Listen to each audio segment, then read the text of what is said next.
मेरा नाम धर्मराज कुमार है। आज मैं आपके बीच में सिनॉप्सिस के बारे में बात करने आया हूँ कि सिनॉप्सिस को कैसे लिखा जाए।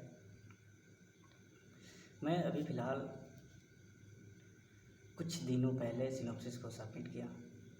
कुछ जो एक्सपीरियंस हुआ हूँ तो अपने जूनियर साथी ये जो मेरे से बड़े सीनियर भी हैं, जो भी हों, जिनको थोड़ा कहीं डाउट हो तो ये वीडियो से मुझे उम्मीद है कि कुछ बात बन सकती है। तो सिनॉप्सिस कैसे लिखा जाए। सिनॉप्सिस का पहले हम ये बताएंगे, सिनॉप्सिस का हिंदी होता है रूपरेखा, और it is a plan of research project. ये एक प्लान है कि रिसर्च में हम क्या क्या करना चाहते हैं, जो भी है। और इसके बाद होता है टॉपिक को लिया जाता है सिनॉप्सिस में कि प्लान में हम टॉपिक मेन क्या है, मेन इसका रोल होता है। जो टॉपिक होता है उसके अनुसार सब चलते हैं। तो टॉपिक होगा, जैसे सपोज दैट हम मान चलते हैं कि पम्पकिन या बोटल गार्ड को लेते हैं कि genetic study in bottle guard, ये ब्रीडिंग पे बात कर रहे हैं हम। तो जेनेटिक के बारे में हम ज़्यादा से ज़्यादा यहाँ देखेंगे, ब्रीडिंग के बारे में ज़्यादा से ज़्यादा देखेंगे। तो टॉपिक में आपको इंटरेस्ट होना चाहिए, वैसा लेना चाहिए, अपने गाइड से बोलना चाहिए। तो ये यूनिवर्सिटी पर भी डिपेंड करेगी कि आपको गाइड कैसे दे रहे हैं, टॉपिक को खुद दे रहे हैं कि आपसे पूछते हैं, ये यूनिवर्सिटी पर डिपेंड करेगी। टॉपिक के बाद आपको हो जाएगा इंट्रोडक्शन में एक स्टोरी बेस लिखा जाता है। इंट्रोडक्शन में पहले इंपॉर्टेंस लिखा जाता है, उसके बाद बोटनी लिखा जाता है, उसके बाद उसका एरिया इन प्रोडक्शन लिखा जाता है, उसके बाद यूज लिखा जाता है, और उसका इंट्रोडक्शन ये ख़त्म हो जाएगा इतना में, लास्ट यूज तक। इंट्रोडक्शन के बाद हम लोग आगे आते हैं नॉलेज गैप, कि पहले हम जैसे कि सपोज दैट बोटल गार्ड को पढ़ेंगे, रिसर्च पेपर पूरा छानबीन कर लेंगे, गूगल पे थेसिस पढ़ लेंगे।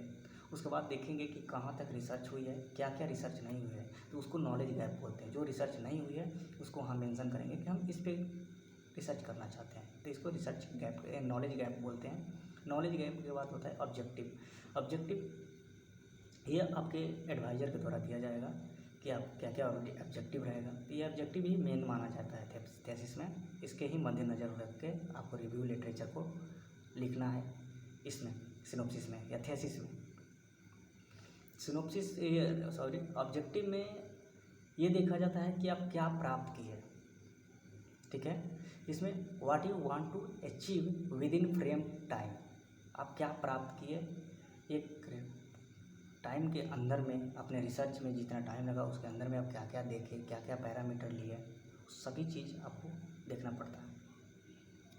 ये ऑब्जेक्टिव रहा। ऑब्जेक्टिव बाद एक रिव्यू लिटरेचर होता है। रिव्यू लिटरेचर को लिखने के लिए भी कुछ 2-3 रूल होती है, जो कि सीक्वेंस वाइज लिखा जाता है। जैसे कि कुमार इटल 2005, सिंह इटल 2007, तो सबसे पहले 2005 लिखेंगे, उसके बाद 2007 लिखेंगे, 2009 लिखेंगे, ऐसे करके सीक्वेंस में लिखेंगे जो भी लिखेंगे। और रिसेंट रिसर्च पेपर को लिखा जाता है। जैसे अभी 21 है तो 20 को डालिए, 21 को डालिए, 19 को डालिए, यानी 2010 से पहले का डालिए, वैसे डाला जाता है नया में रिविजन। और ये ध्यान और है कि इट अल जो लग रहा है, इट अल को रिव्यू लिटरेचर में या कहीं भी इटैलिक फॉर्म में लिखा जाता है, इट अल को। और हमेशा कहीं से अगर रिसर्च पेपर को लेते हैं तो कॉपी पेस्ट नहीं किया जाता है, उसको पहले कॉपी में अच्छा से लिखिए।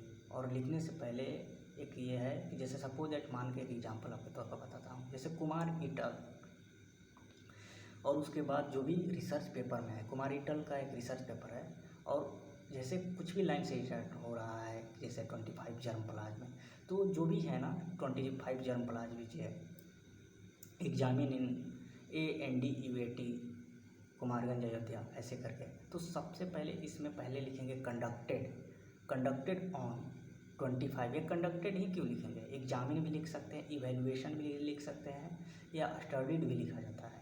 तो ये एक फुल सेंटेंस या मीनिंगफुल सेंटेंस बनने के लिए यहाँ देखा जाता है। और एग्जामिन मेनली वहाँ लिखा जाता है जिसकी लैब से डाटा लिए हैं। स्टडी एंड कंडक्टेड लिखा जाता है जैसे कि फील्ड से डाटा लिए हैं, तो ये शुरू में डालते हैं, ये ध्यान दीजिएगा लोग, आप लोग। ये हो गया आपको रिव्यू लिटरेचर। उसके बाद होता है टेक्निकल प्रोग्राम। टेक्निकल प्रोग्राम में आपको ये देखा जाता है कि कितना जर्म प्लाज्म लिए हैं, हैं, टोटल नंबर ऑफ ट्रीटमेंट्स उसमें लिखेंगे, कितना चेक वैरायटी लिए हैं, चेक वैरायटी का नाम मेंशन करेंगे, चेक वैरायटी का नाम क्या है, उसके बाद प्लॉट साइज लिखेंगे, रेप्लिकेशन लिखेंगे, स्पेसिंग लिखेंगे। ये टेक्निकल प्रोग्राम हो गया। उसके बाद हो जाएगा observation to be recorded. Observation to be recorded में हो जाएगा क्वांटिटेटिव एंड क्वालिटेटिव। क्वांटिटेटिव में यील्ड ले लेते हैं, क्वालिटेटिव में कलर एंड साइज, ये सब मेंशन करेंगे। ये उसके बाद स्टैटिकल एनालिसिस। स्टैटिकल एनालिसिस में इसमें मेजर करते हैं, जैसे वेरिएंस को मेजर करेंगे, हेरिटेबिलिटी को मेजर करेंगे, पाथ एनालिसिस को मेजर करेंगे, कोरिलेशन कोफिशिएंट, ये सब को मेंशन यहाँ या मेजर किया जाता है स्टैटिकल एनालिसिस से। उसके बाद होता है लिटरेचर साइटेड। लिटरेचर साइटेड ये लास्ट होती है आपको सिनॉप्सिस के। इसका भी रिव्यू लिटरेचर की तरफ कुछ रूल है, इसको ध्यान से देखिएगा। और आपकी जो भी यूनिवर्सिटी होगा वहाँ गाइडलाइन एक दिया जाएगा कि सिनॉप्सिस थीसिस कैसे लिखा जाए, उसको आप पढ़ के कॉमा कहाँ लगाना है, फुल स्टॉप कहाँ लगाना है, एंड जो भी है छोटी छोटी बारीकी से बात को आप देखिए, पढ़िए उसको।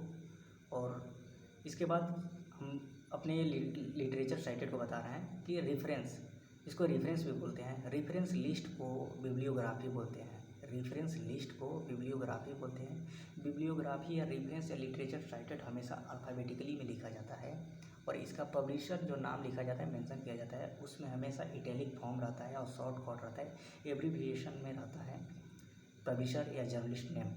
ठीक, उसके बाद इसका एक फार्मूला होता है कि सबसे पहले रेफरेंस लिखने में सबसे पहले साइंटिस्ट का नाम लिखते हैं, ईयर लिखते हैं, टॉपिक का नाम लिखते हैं, उसके बाद जर्नलिस्ट लिखते हैं। जो जर्नलिस्ट यहाँ इटैलिक और शॉर्ट कट में होगा, ध्यान दीजिए, इटैलिक और शॉर्ट कट होगा। उसके बाद आपको वॉल्यूम, उसके बाद पेज लिखा जाता है कि कितना वॉल्यूम है, कितना पेज है, लास्ट आप फुल स्टॉप कीजिए। ये हम आपको बताएं कि एक सिनॉप्सिस कैसे लिखा जाता है।